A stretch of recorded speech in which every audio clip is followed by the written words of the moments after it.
So we got this video from this young man who he's a profitable trader. I mean, he's the person that you want to listen to if you got the aspiration or the desire to be financially free. These are the people who you want to listen to. You see, everybody turn to make you feel like their beliefs are beautiful or good. You know what I'm saying? Their beliefs are good. Okay, but here's the thing: it takes an honest person to tell you, you know what, my belief sucks to some extent.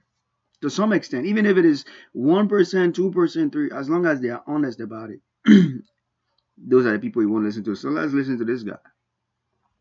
What's up, day traders? I am back with another video. I'm here to tell you that financial freedom is not what it's all cracked up to be. I can tell you that because I've been free long enough to realize this, that financial freedom is not what I want. I don't want to be so free that I don't need to do anything with my life and I'm essentially rudderless. You don't want to be rudderless, you know. Financial freedom, you may think your mind projects, you know, when I was slaving away at a job, Somebody's probably hearing it like, what is he talking about? He probably just got too much money. No, bro. You like, let's not be this simple about everything. It's deeper than you think. It's just not, oh yeah, he probably got too much money and he doesn't know what to do with it. No. He's actually right. Everybody needs at least 4 hours in the day to read a book. That just to make it simple. Everybody needs at least 4 hours in every day to do something profitable, beneficial, important, something purposeful. You can't just be frivolous. When you become frivolous for 8 hours, 10 hours, 20 hours, and then yeah, at some point you feel like, what is my, you know what I'm saying? You feel a little loose and empty, and something is not working properly for you.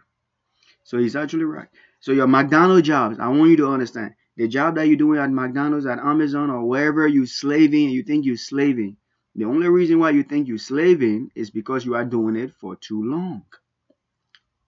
That's it. You are doing it for too long.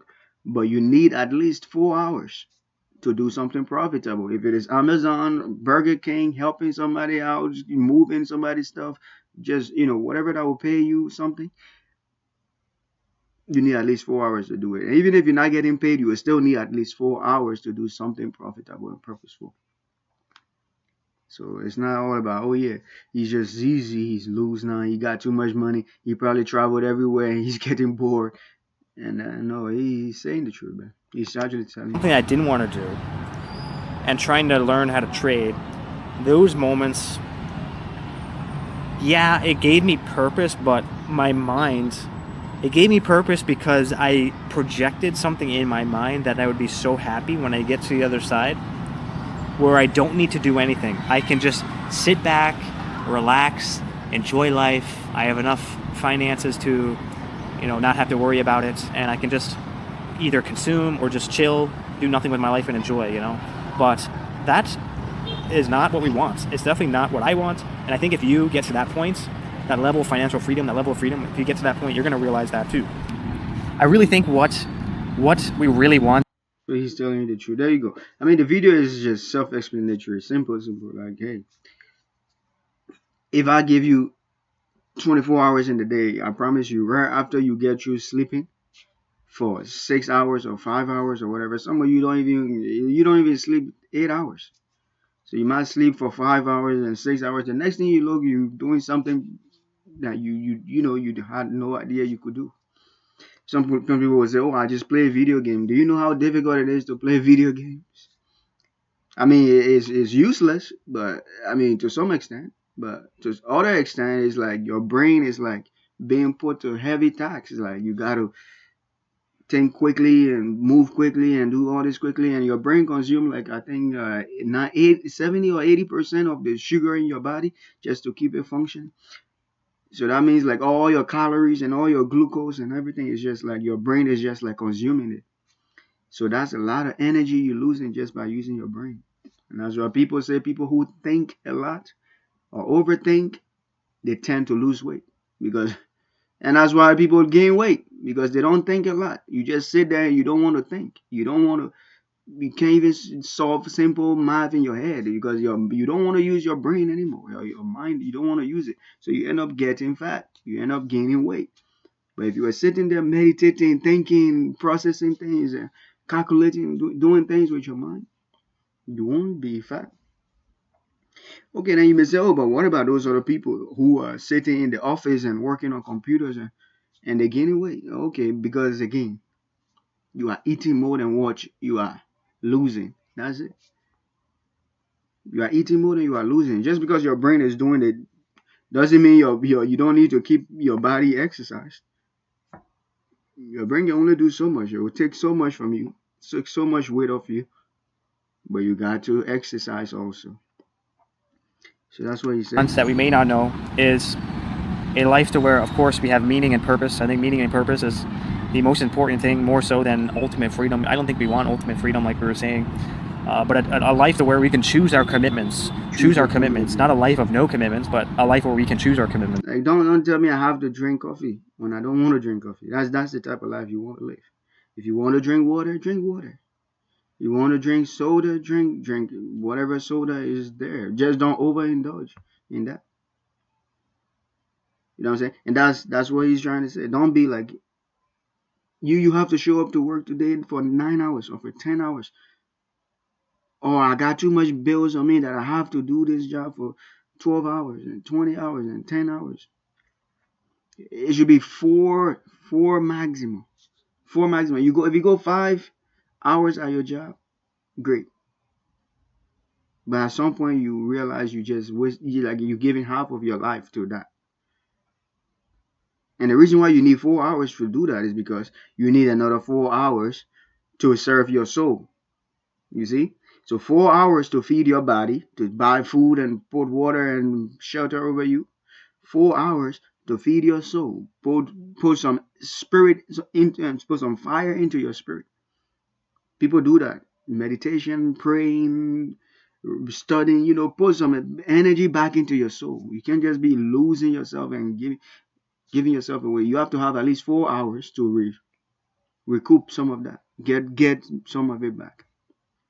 Because at your job, that's all they tell you to do. Give us your time, give us your energy, give us your attention, give us your soul. Give. You keep giving at that job, you might lose your. And then people get old at a job, and they're like 60-year-old, and they still want to go back to the job.